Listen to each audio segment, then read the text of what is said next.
नमस्कार सर्वांना. तर स्वागत आहे माझे या यूट्यूब चॅनलवरती सर्वांचं. तर काय करायचं आपल्याला, आपण कटोरी ब्लाऊज कटिंग करायचं शिकणार आहोत. तर 36 या मापाचा किंवा 38 कुठलेही माप असू द्या, कोणतीही साईज असू द्या, मी तुम्हाला ते कसं कट करायचं सोप्या पद्धतीने सांगते. तर काय करायचं, ब्लाऊज कटिंग करता वेळेस आपल्याला सर्वात अगोदर पाठीच्या भागाची उंची घ्यायची असते.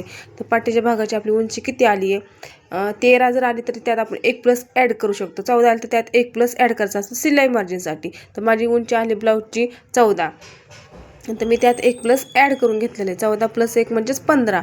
तर मी कमरेचं माप टाकता वेळेस पण काय करत असते की छातीच्या भागावरच मी कमरेचं माप टाकत असते. काही प्रॉब्लेम येत नाही, कारण की आपण नंतर मापे टाकताना फिटिंग करता वेळेस आपण व्यवस्थित मापे घेऊन आपण फिटिंग करतो. तर हे बघा, छातीचे माप आले किती, 9.5. तर 9.5 प्लस मी 2 करणार आहे, कारण की शिलाई मार्जिनसाठी 2 म्हणजे जे मग कस्टमर आहे त्यांनी सांगितलेले शिलाई मार्जिन मला जास्त पाहिजे कपडा आतमध्ये. तर मग तसं जर दुसरा असेल कस्टमर तर तुम्ही 1.5 इंचही घेऊ शकता. 2 जास्त होत असेल तुमच्यासाठी तर मी 2 घेतलेला आहे. तर त्यानंतर आपण खाली छाती रुंदी प्लस 2 इंच ॲड करून खाली कमरेचं माप घेतलेलं आहे. म्हणजेच 9.5 प्लस 2 म्हणजे 11.5.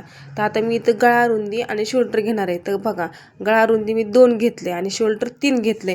तर कटोरी ब्लाऊजचं माप किती आहे आपलं, हे 38 साईज आहे. तर तरी पण 38 साईजला हे कम्फर्टेबल होऊन जाते. हे बघा, गळा रुंदी 2 आणि शोल्डर 3. तर गळा रुंदीवरती आपण माप घेता वेळेस आपल्या गळाची उंची घ्यायची, आणि जी उंची घेतो आपण खाली गळ्याला आकार देण्यासाठी जो भाग असतो त्या भागाला आपण काय करायचं असतं, खाली 2.5 इंच घ्यायचं असतं. वरती 2 घेतलं तर खाली 2.5 घ्यायचं, वरती 2.25 घेतलं तर खाली पण वाढून घ्यायचं. कशासाठी, तर आपलं जे शोल्डर आहे ते आपलं शोल्डर अजिबात उतरणार नाही यासाठी.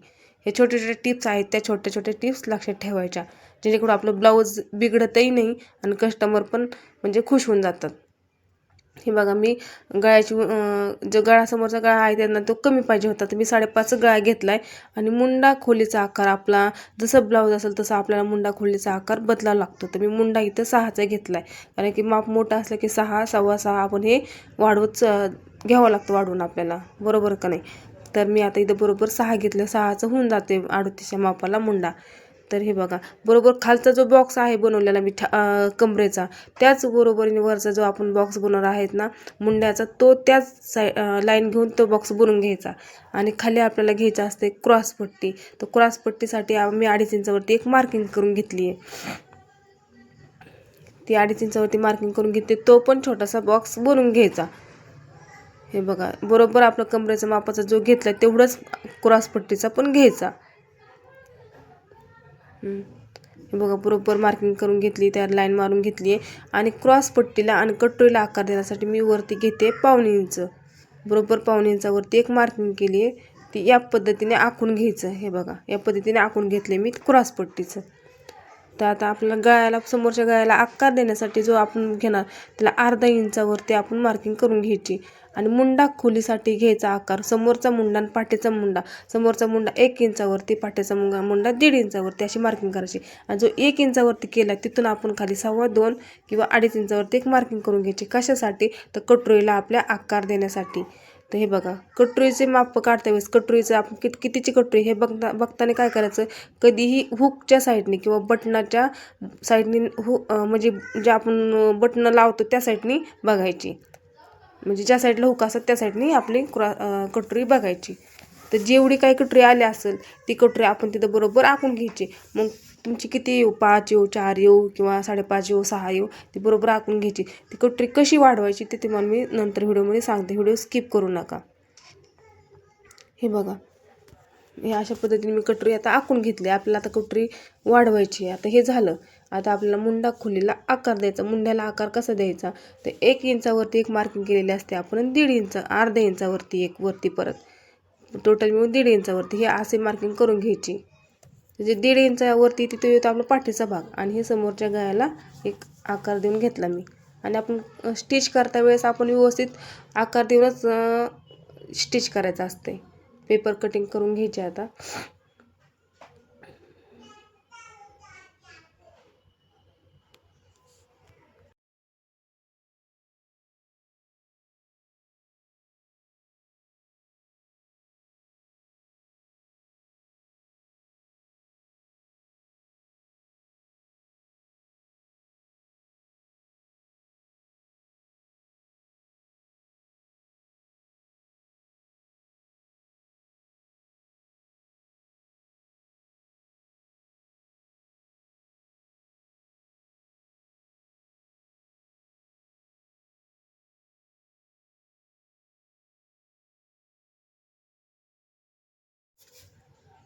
हा झाला आपला आता समोरचा भाग, समोरचा मुंडा.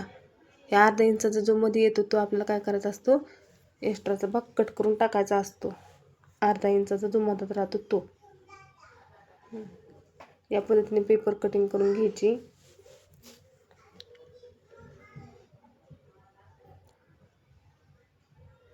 हे झाला आपला समोरचा आणि पाठीचा भाग.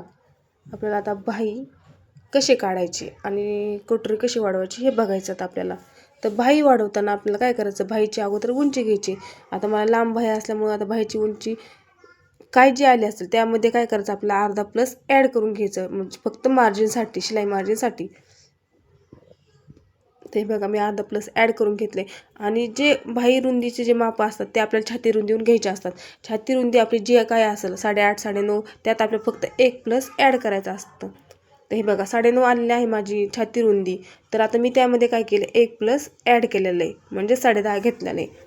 आणि बॉक्स तयार करून घेतला की ह्या बॉक्सवरती पण 2.5 इंचावरती एक मार्किंग करायची. कशासाठी, तर आपल्या बाहीला तो व्यवस्थित जो शेप आहे तो देण्यासाठी. तर 2.5 इंचावरती बघा मार्किंग करून घेतली.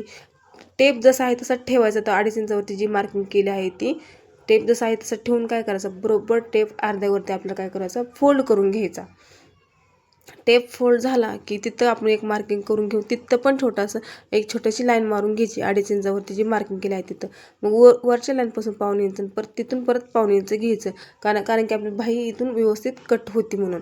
आणि मुंड्याच्या साईडला 1.5 इंचावरती एक आकार द्यायचा आणि शोल्डरच्या साईडला 1 इंचावरती. आणि त्याला आता व्यवस्थित ह्या पद्धतीने असे आकार देऊन घ्यायचा. हे बघा असा आकार देऊन घ्यायचा, कारण की आपली बाही व्यवस्थित निघते आणि मुंड्यामध्ये पण काही आपला म्हणजे असं घोळ येत नाही आहे. आता खाली काय करायचं, बाही फिटिंग किती आली ती बघायचं. बाही फिटिंग आपली किती असली 5.5 6 तर त्यामध्ये आपल्याला 2 प्लस ॲड करून घ्यायचं. म्हणजे जे आपण इकडं जसं 2 प्लस ॲड केलं तसं इथं बाहीमध्ये पण 2 प्लस ॲड करायचं. या पद्धतीने आपली बाही आपण म्हणजे तुम्ही कितीही कोणतंही माप असू द्या, या पद्धतीने तुम्ही ती बाही काढू शकता. फक्त छाती रुंदीवरून आपण बाही रुंदी काढू शकतो. 1 प्लस फक्त त्यात एक्स्ट्राचा ॲड करून घ्यायचा. हे बघा. आणि जो आपण हे 1.5 इंच भाग एक्स्ट्राचा जो काढून टाकणार आहोत तो आपला आहे समोरचा भाग. हे लक्षात ठेवायचं कधी पण. आता बघणार आहोत आपण कटोरी कशी वाढवायची. तर जी आपल्या अगोदरची कटोरी निघलेली आहे ती कटोरी आपण अगोदर दुसऱ्या पेपरवरती किंवा मग अस्तरवरती किंवा ब्लाऊज पीसवरती आखून घ्यायची. व्यवस्थित जशी आहे तशी कटोरी आखून घ्यायची. कटोरी आखून झाली की आपण काय करणार, कटोरी कुठल्या साईडला किती वाढवायची आणि हे प्रत्येक कटोरीनुसार वाढवायचं असतं. हे काय बरोबर म्हणजे एकच मापी नाहीत राहत. तर हे बघा आपण जे मुंड्याच्या साईडला जे जोडणार आहोत तिथे 1.5 इंच वाढवली मी आणि हुकलुक्सपट्टी साईडला पण 1.5 इंच वाढवली मी, कारण की कटोरी मोठी असल्यामुळे, साईज मोठी असल्यामुळे मी दोन्ही साईडला 1.5 इंच वाढवलेले आहे. मग टेप बरोबर अर्ध्यावरती फोल्ड करून तिथे एक मार्किंग करून घेतली आहे. तिथं मार्किंग करून घेऊन तिथं पण खाली 1.5 इंचच वाढवलेले आहे टक्ससाठी. जे काय मध्ये आपण वाढवतो तो टक्ससाठी. या पद्धतीने ते परत जॉईन करून घ्यायचं व्यवस्थित.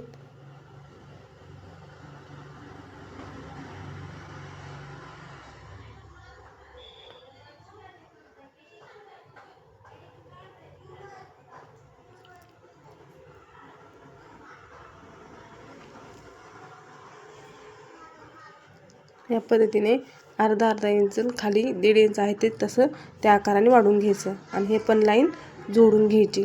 या पद्धतीने आपण कटोरी वाढवू शकतो. म्हणजे प्रत्येक साईज वेगवेगळी आहे, एकच मापे नाही तर कटोरी वाढवण्याची. ते बघा आता पेपर कट करून घ्यायचा.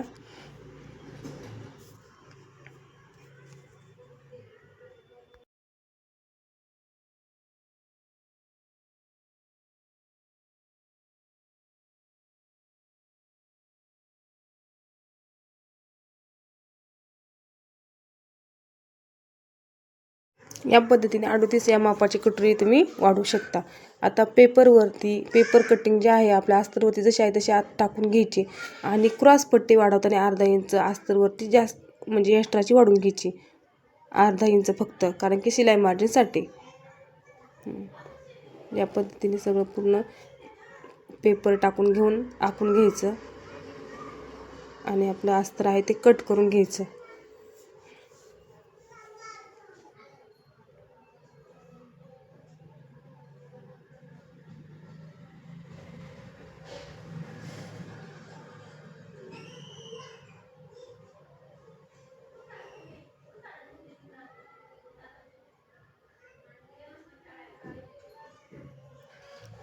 आता याच पद्धतीने आपण ब्लाऊज पीसवरती टाकून कट करून घ्यायचं. खूप सोप्या पद्धतीने, एवढं काय हार्ड नाही आहे शिलाई काम पण करणं. फक्त आपल्या मनामध्ये जिद्द पाहिजे की हां मी हे करू शकते म्हणून.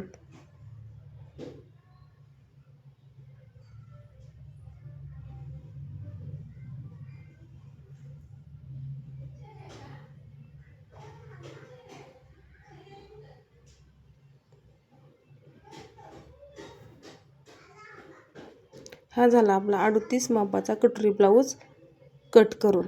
व्हिडिओ कसा वाटला नक्की कमेंट करून सांगा आणि चॅनलला सबस्क्राईब करा. थँक्यू.